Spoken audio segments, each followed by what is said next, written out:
اسلامی سال کا پہلا مہینہ محرم شریف ہے اور آخری مہینہ ذی الحج ہے۔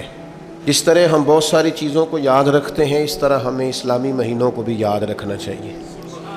اس کی وجہ یہ ہے کہ ہماری جتنی بھی عبادات ہیں وہ اسلامی تاریخوں کے حساب سے، رمضان کے روزے اسلامی تاریخ کے حساب سے، عید الفطر، عید الاضحیٰ اسلامی تاریخ کے حساب سے، حج کریں گے لوگ تو وہ بھی اسلامی تاریخ کے حساب سے۔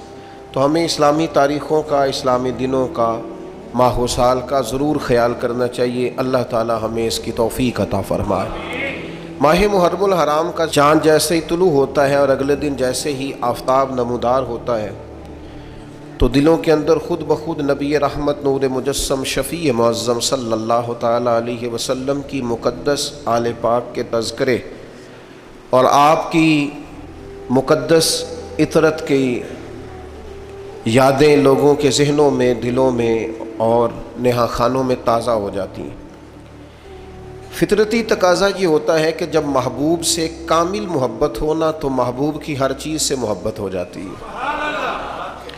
تکمیل ایمان اس کا نام ہے کہ مسلمان ہر چیز سے بڑھ کر نبی پاک صلی اللہ تعالی علیہ وسلم سے محبت کرے، اور جب ہر چیز سے بڑھ کر حضور سے پیار کرنا ہے تو پھر نبی پاک سے نسبت رکھنے والی ہر چیز سے پیار کرنا ہے۔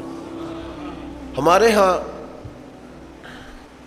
لوگ اس معیار پر پورا نہیں اترتے، وہ محبت میں بھی تقسیم کے قائل ہیں۔ حضور علیہ الصلوۃ والسلام کی نسبت رکھنے والی ہر چیز سے پیار کرنا، چونکہ حضور سے جو پیار ہے، تو جتنی بھی چیزیں، جتنی بھی نسبتیں حضور کے ساتھ جڑیں گی وہ قابل احترام نہیں، وہ قابل محبت بھی ہیں۔ ان کا احترام کیا جائے گا تو دل کی گہرائیوں سے، پیار کیا جائے گا تو دل کی گہرائیوں سے۔ تو حضور علیہ الصلوۃ والسلام کی اولاد پاک تو ویسے ہی خون رسول ہے نا، وہ تو نبی پاک علیہ الصلوۃ والسلام کا خون ہے۔ اس کا احترام وہ صرف جذباتی تقریروں میں نہیں ہونا چاہیے، ان کا پیار صرف لفظوں کے ہیر پھیر میں نہیں ہونا چاہیے۔ انسان کی کیفیات، اس کے دل کے اندر بسنے والی خواہشات اور اس کی روح کی گہرائیوں تک جو چیز اتری ہوئی ہو وہ رسول پاک کی اولاد پاک کا پیار ہے، اور پھر وہ ہمہ پہلو ہو، صرف ایک زاویہ نگاہ سے نہ ہو۔ چونکہ حضور کی ہر نسبت سے پیار کرنا ہے تو جس طرح نبی پاک کی اولاد سے پیار کرنا ہے نا، اسی طرح پھر حضور کے اصحاب سے بھی پیار کرنا ہے۔ نبی پاک علیہ السلام کی بارگاہ عالی مرتبت میں جن لوگوں نے وقت گزارا، جنہوں نے حضور کے اشارہ ابرو پر جانیں قربان کی، جن لوگوں نے نبی پاک علیہ الصلوۃ والسلام کے ساتھ مل کر دین کی تبلیغ کی اور جد و جہد کی اور عملی طور پر نفاذ دین میں اپنا کردار ادا کیا، ان لوگوں سے محبت کرنا، ان سے پیار کرنا اور ان کے لیے اپنے دل کے اندر عقیدت کے جذبات رکھنا یہ بھی ضروری ہے۔ یہ جو آج کل ہمارے ہاں محافل ہوتی ہیں نا، مجالس ہوتی ہیں دینی، ان دینی محفلوں میں بھی بہت سارے لوگوں کا مقصود جو ہوتا ہے وہ تبلیغ دین نہیں ہوتا الا ماشاءاللہ۔ یہ تھوڑی سی کڑوی گولیاں ہیں، اسے ضرور استعمال کیجئے گا، فائدہ ہوگا انشاءاللہ تعالی، فائدہ ہوگا۔ بہت سارے لوگوں کا مقصود تبلیغ نہیں، اگر تبلیغ مقصود ہونا تو پھر داد کی ضرورت ہی نہیں۔ لیکن اسٹیج پر محفل میں کھڑا ہوا ہر شخص اسٹیج پر داد چاہتا ہے، وہ چاہتا ہے میں ایسی انوکھی بات کروں کہ لوگ واہ واہ کریں۔ آپ کوئی انوکھی بات نہ کریں، آپ انوکھی بات کرتے کرتے دین کی بہت ساری چیزوں کے بارے میں غلط رائے دے جاتے ہیں۔ آپ نقطہ بیان کرتے کرتے بعض اوقات وہاں چلے جاتے ہیں کہ جہاں دین کی بعض حدوں کو آپ کراس کرتے ہیں۔ آپ داد نہ لیں، کو ضروری ہے قوم سے داد لیں؟ قوم سے داد لینا ضروری نہیں، اللہ سے اس کی رضا لینا ضروری ہے۔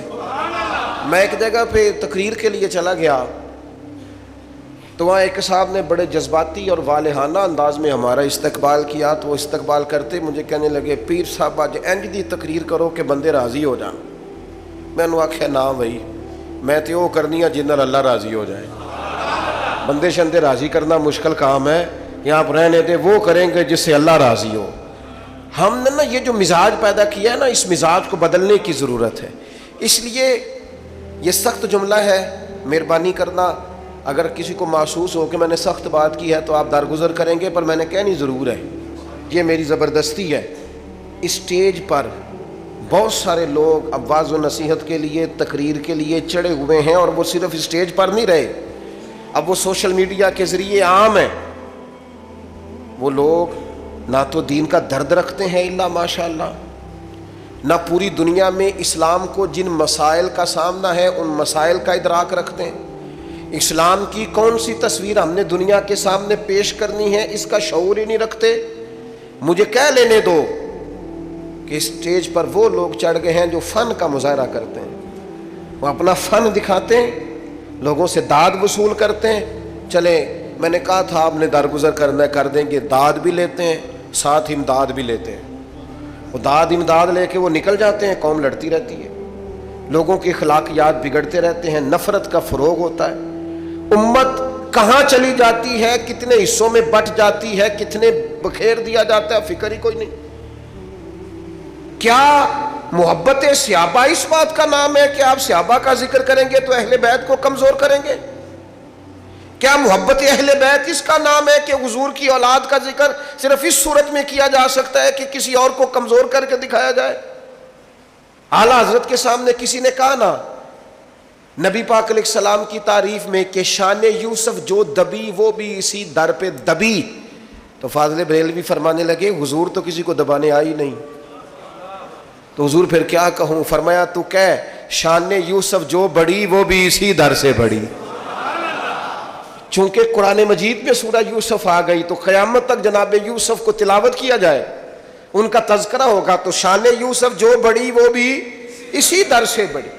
نفرت انگیزی کا ماحول پیدا کیا جاتا ہے، اور اتنی بڑی قربانی جس سے امت کو کھڑا کیا جا سکتا تھا، امام حسین کا تذکرہ امت میں روح پھونک سکتا تھا، قوم کے جوانوں سے بیساکھیاں چھینی جا سکتی تھیں، سہارے چھینے جا سکتے تھے، انہیں ان کے پیروں پر کھڑا کرنے کا حوصلہ دیا جا سکتا تھا، لیکن وہ تو ہم نے دے دیا فن کا مظاہرہ کرنے والوں کے ہاتھوں میں، وہ تو ہم نے غیروں کو دے دیا، وہ تو مزہ لینے والے لوگوں کو دے دیا جو واہ واہ کر رہے ہیں، واہ واہ کرا رہے ہیں، وہ تو کسی اور رنگ میں بات چلی گئی۔ وہ خدا کے بندو، یہ میرے محبوب کی نسبتیں ہیں، حضور کی تو جو گلی سے گزر گیا ادب سے وہ بھی شان والا ہو گیا، تو جس ابو بکر صدیق نے ساری زندگی ساتھ گزاری ہے، جس فاروق نے عمر بھر درویزہ گری کی ہے، حضور کے دروازے پر نوکری کی ہے، اور جس عثمان غنی نے نظریں جھکا کے وقت گزارا ہے، اور جس مولا علی شیر خدا نے اس طرح کی وفائیں کی ہیں کہ جان بھی مدینے والے کے نام پر قربان کر دی۔ آپ ان لوگوں کے بارے میں تھوڑا سا سوچیں، ان سے فیوز و برکات حاصل کریں۔ اور پھر ایک اور بات ہمارے ذمہ نبی پاک علیہ السلام نے یہ لگایا ہے کہ صحابی کا نجوم، صحابہ ستارے ہیں، تم جس کے پیچھے چلو گے اللہ ہدایت دے گا۔ نبی پاک علیہ السلام نے ہمارے ذمہ یہ لگایا ہے کہ میری اہل بیت کشتی نوح کی طرح، جو اس سفینے میں سوار ہو جائے گا اللہ اسے نجات عطا کر دے۔ ہم نے ان لوگوں کے ساتھ، ان کے پیچھے بیٹھ کر ہدایت لینی ہے، ان کے قدم بقدم چلنا ہے۔ ایک مثال چھوٹی سی عرض کرنے لگا، بڑوں سے نہ سیکھا جاتا ہے، بڑوں پر بحث نہیں ہوتی۔ کسی کا والد اگر کسی کو کوئی بات سمجھانے لگے تو بیٹا اگر اس سے پوچھے کہ ابا جی آپ کتنا پڑھے ہوئے ہیں تو اس نے ٹھیک کیا ہے، وہ کہے بیٹا آپس میں لڑا نہ کرو، بیٹا کہے ابا جی آپ اپنے بھائی سے کبھی نہیں لڑے، تو ٹھیک ہے، اس نے ٹھیک کیا ہے۔ ٹیچر آ گیا کلاس میں، اس نے آتے ہی کہا فرسٹ ایئر کے اسٹوڈنٹ سے کہ کتابیں نکالو بھائی، میں اردو کا ٹیچر ہوں، چلو سبق پڑھیں۔ تو ایک بیچ میں سے نوجوان بولا، وہ کہنے لگا جناب آپ ایم اے اردو ہیں، اسٹوڈنٹ ہیں، اور اگر آپ ایم اے اردو ہیں تو آپ نے پھر بی ایڈ یا ایم ایڈ کیا ہوا ہے، اور اگر آپ نے یہ کیا ہوا ہے تو پھر ساتھ یہ بھی ذرا بتا دیں کہ آپ میرٹ پہ ہیں کہ سفارش پہ ہیں۔ میرا خیال ہے جب وہ یہ سوال اپنے ٹیچر سے کر رہا ہوگا تو ٹیچر سب کے جواب دیتا رہے گا، ہاں ہاں بیٹا میں نے ایم اے کیا ہے، پھر میں نے ایم ایڈ، نہیں وہ دے گا جواب۔ اللہ کرے میں آپ کو سمجھا سکوں بات۔ او خدا کے بندو، ہم نے صحابہ اور اہل بیت سے دین سیکھنا ہے، ان کی ڈگریاں نہیں چیک کرنی، ان کے مشاجرات پر کلام نہیں کرنا، ہم نے تو دین سیکھنا ہے۔ چپ کر کے غلامی کرو، غلام غلامی کرتے ہیں، غلام تبصرے نہیں کرتے، غلام بحثیں نہیں کرتے، غلام ادھر ادھر کی کہانیاں چھیڑتے اور جو کہانیاں چھیڑے مانا یہ ہے پڑھنا نہیں چاہتا، جو تبصرے کرے مطلب یہ ہے کہ یہ سیکھنا نہیں چاہتا۔ تو ان لوگوں سے سیکھیں، تربیت لیں۔ میں آپ کو گارنٹی سے کہتا ہوں، عقیدت کی اینک لگا کے، ذوق کا لباس پہن کر، شوق کے بستر پر بیٹھ کر آپ حضور کی نسبت رکھنے والے کسی ایک بندے کو پڑھنا شروع کر دیں، کسی ایک صحابی کا آپ تذکرہ پڑھتے جائیں، اللہ آپ کی روح کو معراج عطا فرماتا جائے گا، معراج ہو جائے گی روح کو۔ او یار ان لوگوں کے پیچھے چلو تو صحیح۔ یہاں تو میرے بھائی جو 4 دن کسی محدث کے پاس بیٹھے وہ کہتا ہے فلاں کا شاگرد ہوں، کسی فقیہ کے پاس بیٹھے کہتا ہے فلاں کے پاس بیٹھا ہوں، کسی دانشور کے، صوفی کے، صاحب حال کے پاس بیٹھے تو کہتا ہے مجھے اس کی مجلس میسر آئی ہے۔ اور صحابہ تو وہ صحابہ تھے جن کی ہر صبح عید ہوتی تھی، خدا کا قرب حاصل تھا، نبی کی دید ہوتی تھی۔ اتنے بڑے لوگ۔ 2 باتیں کبھی نہ بھولنا اپنی زندگی میں، میں بڑے درد سے کہتا ہوں۔ میں کبھی سوچتا ہوں نا کہ جو صورتحال ہم دین کی بتاتے ہیں نا، معاذ اللہ مشاجرات چھیڑتے ہیں، کہانیاں بناتے ہیں اور تاریخی حوالوں کو الٹ پلٹ کر کے بیان کرتے ہیں اور جو رنگ دیا جاتا ہے، میں سوچتا ہوں کہ اگر کفار ان باتوں کو سنتے ہوں گے، مشرکین اور منافقین سنتے ہوں گے تو کیا کہتے ہوں گے؟ لیکن آج فیمس وہ بندہ ہے جو بدتمیز زیادہ ہے، فیمس وہ بندہ ہے جو ان بحثوں میں زیادہ الجھتا ہے، فیمس وہ شخص ہے جو ذرا کو تھوڑی سی انوکھی بات کرتا ہے۔ آج زیادہ ہماری توجہ ان چیزوں کی طرف جاتی ہے جن میں ذرا فسادات کی بات زیادہ ہوتی، فرقہ واریت کا عنصر غالب ہوتا ہے، اس طرف ہم زیادہ شوق سے۔ خدا را امت کو کیا فوٹو دکھا رہے ہیں آپ؟ کیا؟ میں کل رات اپنے دوستوں سے کہہ رہا تھا کہ یار ہم نے تو بڑا انقلاب دینا تھا اس قوم کو۔ محرم شریف آتا ہے تو بحث شروع ہو جاتی ہے، امام حسین کے نام کا لنگر پکانا چاہیے، نہیں پکانا چاہیے، محفل کرنی چاہیے کہ نہیں کرنی چاہیے، وہ شہید ہوئے تھے تو مانا کیا تھا، تو کیا بحث میں گزر جاتا ہے سارا مہینہ لڑائی میں۔ سفر آتا ہے، اولیاء اللہ کا ذکر شروع ہوتا ہے تو لوگ شروع ہو جاتے ہیں، داتا صاحب نہیں کہنا چاہیے، غریب نواز نہیں کہنا چاہیے، فلاں کو یہ نہیں کہنا چاہیے، الجھ گئے۔ وہ کہتے کیا تھے، پیغام کیا تھا، بتانے کیا آئے تھے، اس میں سارا وقت بیت جاتا ہے۔ کم از کم جب سے ہم نے شعور سنبھالا ہے، میلاد شریف آیا نہیں اور بحث شروع ہوئی نہیں، کرنا چاہیے کہ نہیں کرنا چاہیے، یہ کیا جا سکتا ہے تو حدود کیا ہیں، قیود کیا ہیں، شرائط کیا ہیں، اس کی اصل کیا ہے، ان کو کن اصولوں کے تحت پرکھ کر کن جزیات کے تحت جائز کر، بحث ہی بحث ہے۔ کیا دین فقط بحث کے لیے آیا دنیا میں؟ کیا صرف بحث کریں گے؟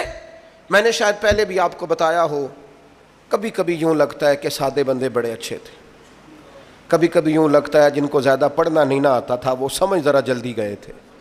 میری والدہ صاحبہ 10 محرم کو مجھے کہتی جا میں نے ٹھوٹیاں لے آ کے دے، میں امام حسین علی کھیر ٹھوٹیاں وہ تقسیم کرنی ہے۔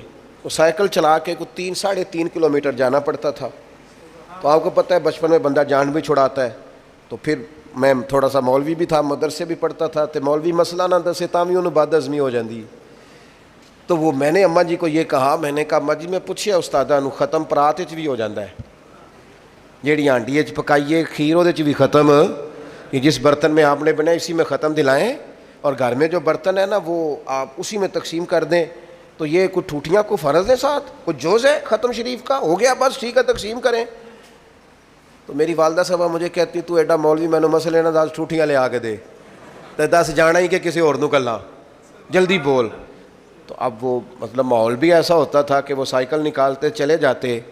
تو ایک دن بڑی گرمی تھی شدید، اور میں بڑا ہی مشکل گیا، ڈاڈا اوکھا ہو گیا میرے لیے وہ پینڈا، وہ لے کے آیا میں ٹوٹیاں لا کے میں نے بڑے غصے سے رکھی، حالانکہ 10 روپے انعام بھی ملا جانے آنے کا، اور رکھ کے میں اماں جی نو آکھیا، میں کہا مینوں 10 سے چھڑو، آخر ایک کیڑا مفتی دس گیا ٹوٹیاں والی گل جو آپ اس قدر زیادہ اس پر بزد ہیں۔ تو والدہ صاحبہ فرمان لگے پتر خصوصیت کوئی بھی نہیں، بس نہ یہ نیاز دئی دی حضور دی اولاد دے نا تے دل نہیں کردا کہ نبی پاک دی اولاد دے نا تے کسی نو کھیر دئیے تے پانڈا واپس منگیے، بس ان کے نام پر جو دے دیا سو دے دیا، ختم ہو گئی بات۔ برتن بھی واپس لینے کو جی چاہتا، بھائی اتنا سا فلسفہ ہے، اتنی جب انہوں نے بات بتائی نا، آپ یقین کریں میری روح تازہ ہو گئی، طبیعت سمجھ میں آ گئی کہ یہ تو عقیدت کا ایک قصہ ہے، یہ تو پیار کی بولی ہے، اس لہجے کے اندر، اس سادگی کے اندر تو حسن ہے۔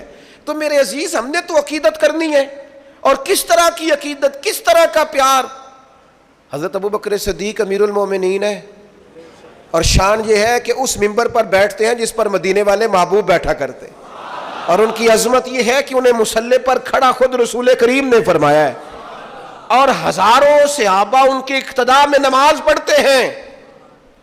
لیکن ابوبکر صدیق نماز پڑھا کے باہر نکلے، مسجد نبوی کے کونے پہ امام حسن کھیل رہے تھے، اتنا بڑا آدمی، اتنی بڑی شان، لیکن جلدی سے دوڑ کے جا کے امام حسن کو اٹھایا، ماتھا چوما، سینے سے لگایا، کندھوں پہ بٹھایا، اور چلتے چلتے کہنے لگے علی ایک بات کروں؟ کہا کیجئے۔ فرمایا حسن کی شکل آپ سے نہیں ملتی۔ جناب علی نے یوں آنکھیں کھولی تو کہنے لگے ساری کی ساری شکل مدینے والے محبوب پہ گئی ہے، ساری شباہت ہی رسول پاک کے ساتھ ہے، تیری نسل پاک میں ہے بچہ بچہ نور کا، تو ہے عین نور تیرا سب گھرانہ نور کا۔ عقیدتوں کے ذائقے پھیکے نہیں ہونے چاہیے، محبتوں کا لہجہ کمزور نہیں۔ چھوڑ دیں ہر وقت کی بحثیں، چھوڑ دیں ہر وقت کی کمزوریاں، چھوڑ دیں یہ کرنا ہے کہ نہیں کرنا۔ یکم محرم سے لے کر 10 محرم تک رج کے قرآن پڑھیں، خوب جد و جہد کر کے درود و سلام پڑھیں، جتنی توفیق ہے اتنے صدقات و خیرات کا اہتمام کریں، 9-10 محرم کو روزہ رکھیں، اور ان سارے نذرانوں کا نذرانہ اکٹھا کر کے امام حسین کی بارگاہ میں پیش کر دیں، اور 10 محرم کو ذرا ذوق سے امام علی مقام کی منقبت سنیں، ان کی تعریف سنیں، ان کے فضائل سنیں، ان کے نانا کریم کی نعت سنیں، دین کی باتیں سنیں، اپنا لہجہ سلجھا ستھرا پاکیزہ اور شستہ رکھیں، الجھی الجھی باتوں سے، بکھری بکھری باتوں سے، نفرت انگیز کہانیوں سے اپنے آپ کو بچائیں، اور سیدھا سیدھا حسین پاک سے فیض حاصل کریں۔ یاد رکھنا جس گھر میں میرے محبوب کی اولاد کا تذکرہ ہوتا ہے، اللہ اس گھر میں بسنے والوں کی اولاد پر بھی فضل فرمایا کر، لہٰذا اس الجھاؤ سے اپنے آپ کو۔ اور دوسری بات یہ ہے، بے ادب لوگ جو ہوتے ہیں نا، بے ادب لوگ، وہ معاشرے میں نحوست پیدا کرتے ہیں۔ بے ادبی تکلیف دہ ہوتی ہے جس حال میں بھی ہو، بے ادبی اذیت ناک ہوتی ہے۔ ادب جو ہوتا ہے نا، ادب وہ قرار پیدا کرتا ہے۔ آپ کے ٹیچر سے آپ نے ذرا اونچی آواز میں بات کی نا تو بیچارہ ٹوٹ جاتا ہے اندر سے، کہتا ہے یار یہ میں اس کا استاد ہوں، اس نے کیسے بات کی میرے ساتھ۔ بے ادبی توڑ دیتی ہے۔ آپ نے ابا جی کو کوئی سخت لفظ نہیں کہا، آپ نے والد صاحب سے بس اتنا ہی کہا تھا کہ ابا جی ٹھیک ہے ساری باتیں، پر آپ بھی کچھ سیانے ہو جائیں، اب زمانہ بدل گیا ہے، اتنے ہی لفظ کہے تھے۔ تو ابا ساری رات اپنے کمرے میں روتا رہا۔ وہ کہتا ہے پترو میں تے ٹائم نال ہی نویں کپڑے لینے چھڈتے سن کہ میرا پتر پالے، تو تو آنا میں سیاڑا ہی نہیں سا۔ میں نے تو بہت ساری چڑھتی جوانی میں خواہشات چھوڑ دیں کہ میری اولاد پال جائے، اور تو کہتا ہے ساری رات باپ روتا ہے، ساری رات۔ تھوڑی سی بھی بے ادبی تکلیف پیدا کرتی، تھوڑی سی۔ بچہ جب اپنی مرضی کا، تھوڑے دن پہلے، کچھ عرصہ پہلے ایک بزرگ مجھ سے ملنے آیا تو بڑا ہی روئے، رو رو کے جمعے میں چلے گئے۔ میرا ان سے پیار تھا، پرانا ربط تھا، تو میں کچھ کہہ نہیں سکا ان سے، لیکن میں نے کہا یار یہ آج چلو ہو سکتا ہے کوئی بات ایسی جمعے میں ہو گئی ہو، دل پہ لگ گئی۔ ایک دن میں سفر کر رہا تھا تو میرے دل میں پھر وہ یاد آئے، میں نے ان کو فون کیا، میں نے کہا اس دن مجھے آپ کی کیفیت، کہنے لگے صاحب رش بڑا تھا، بات تو کرنی تھی، ہو نہیں سکی، تو آپ واپس آئے تو مجھے بتائیے گا۔ میں واپس آیا، ان کو بلایا تو وہ پھر رونے لگ گئے۔ میں نے کہا کیا ہوا؟ کہنے لگے صاحب میرے پاس کل جمع پونجی جو تھی نا وہ میں نے بیچ کے بچہ باہر بھیجا تھا، اور میرا بڑا خیال تھا، میرے چاؤ تھے، میں بڑے دنوں سے منصوبہ بندی کر رہا تھا کہ میرا بیٹا نا آپ کو اپنے لیے الگ سے مکان خریدے، بنائے، سوارے، سجائے، لیکن مجھے آج پتہ چلا ہے کہ 1 سال ہو گیا، اس نے تو جگہ خرید بھی لی ہے، مکان بن بھی گیا، مجھے تو بتایا ہی نہیں۔ دیکھو مینوں کوئی تکلیف ہونی سی، وہ مجھے بتا دیتا۔ مجھے کہیں سے پتہ چلا ہے تو میں نے اس کو فون کر کے کہا کہ پترو میں گل سنی ہے۔ وہ کہنے لگا ابا جی بس ہو میں کیا دساں گا تو میں تمہیں سرپرائز دینا سی۔ کہنے لگے کئیوں غیروں کو زیادہ پتہ ہے مجھ سے، اور مجھے پتہ، کہنے لگے ٹوٹ گیا ہوں، سمجھ نہیں آتی کہاں جاؤں، کوئی بات بھی بڑی نہیں, میں تو خود راضی تھا, میں نے خود اسے کئی دفعہ کہا بھی تھا کہ پتر تھوڑی سی بھی بے ادبی تکلیف پیدا کرتی ہے, اور آپ صرف اتنا کہہ دیں والد صاحب سے کہ ابا جی جنج کہو گے کر لیں گے, آپ جیسے کہیں گے ویسے, آپ ہلکا سا مشورہ کریں, رائے لیں, ساتھ شامل کریں. ادب حسن پیدا کرتا ہے. بے ادبی, آپ آ رہے تھے بڑی بازاروں میں بیٹھ کے اپنے گاؤں, اور آپ کا ٹیچر جو تھا میٹرک پی ٹی سی جس نے پرائمری میں پڑھایا تھا, وہ سائیکل پہ نکل رہا ہے آپ کے گاؤں سے باہر, اور رستے میں ملاقات ہو گئی. آپ جب بازاروں سے نیچے اترے, استاد جی کو سلوٹ کیا اور پھر کہا استاد جی یہ سائیکل یہاں کھڑا کریں, میں گاڑی پہ چھوڑ کے آتا ہوں. استاد جی نے جانا سائیکل پہ ہی ہے, لیکن دعائیں بڑی دینی ہے, پتر اللہ تینوں اور رتبہ دے اور بلندی دے. لیکن دوبارہ جب استاد سائیکل پہ بیٹھتا ہے تو اسے محسوس ہوتا ہے میرا سائیکل پجاروں سے مہنگا ہے, اس لیے کہ پجاروں والا تو اتر کے سلوٹ کر رہا ہے. یہ جو ادب ہوتا ہے نا, ادب یہ حسن پیدا کرتا ہے. یہ جو بے ادبی ہوتی ہے یہ تکلیف پیدا کرتی ہے. یاد رکھنا زندگی میں مر جانا, پر کسی صحابی کا یا حضور کی اولاد پاک میں سے کسی کی بے ادبی نہ کرنا, کسی شخص کے بارے میں اپنے لفظوں کو کمزور نہ کرنا. یہ معمولی لوگ نہیں ہیں, یہ وہ لوگ ہیں جنہیں اللہ نے محبوب کی غلامی کے لیے چنا ہے. خدا را کبھی اس طرف نہ جانا. بے ادبی تکلیف پیدا کرتی, بے ادبی اذیت پیدا کرتی ہے, بے ادبی خوفناک صورتحال اختیار کر جاتی. ادب کے دائرے کے اندر رہنا, ادب کے دائرے میں بے ادبوں سے اور بے ادبوں کی باتوں سے بچنا, بچ جانا ان سارے لوگوں سے جو بے ادبیاں کرتے ہیں اور چیزوں کو نکال کے لاتے ہیں. خدا را مجھے بتاؤ نا کتنے لوگوں نے دشمنی کی میرے نبی پاک سے, معاذ اللہ, یہودیوں نے, نصارہ نے, مشرکین نے. حضور نے کبھی کسی کا عیب اچھالا؟ کیسے مسلمان ہیں؟ کیا انداز زندگی ہے؟ تیری تقریر ہی مکمل نہیں ہوتی جب تک تو بڑے لوگوں کی توہین نہ کرے. تجھے مزہ ہی نہیں آتا گفتگو کرنے کا جب تک سینکڑوں لوگوں کی پگڑیاں نہ اچھالے. کون سا دین تو دنیا کے سامنے پیش کر رہا ہے کہ جب تک تو بہت سارے لوگوں کو رسوا نہ کر دے تیری گفتگو ہی مکمل نہیں ہوتی؟ یاد رکھنا یہ دین وہ ہے جس میں تو کہا جاتا ہے کہ دروازہ رسول پہ آؤ نا تو ذرا لفظوں کا چناؤ کر کے آؤ. لا تقولوا رائنا وقولوا انظرنا, رائنا نہ کہنا, انظرنا کہنا.